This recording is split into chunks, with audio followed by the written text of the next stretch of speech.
নির্দিষ্ট অভিযোগের ভিত্তিতে শুক্রবার রাতে বিভিন্ন জায়গায় অভিযান চালিয়ে 12টি উচ্চ ক্ষমতা সম্পন্ন সাউন্ড বক্স বাজেয়াপ্ত করেছে এনসিসি থানার পুলিশ।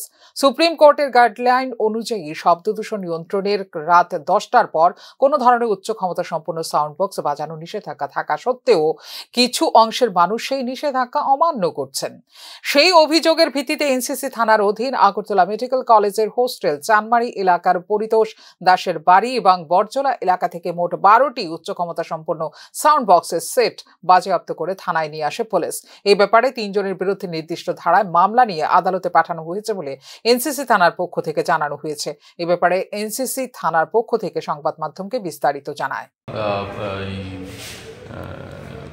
এনসিসি থানা এলাকার বিভিন্ন এলাকাতে রাত্রিকালীন বিয়ন্ড লিমিট টাইম 10টার পরে মাইক অনবরত লাউড স্পিকার হচ্ছিল, নয়েজ পলিউশন হচ্ছিল।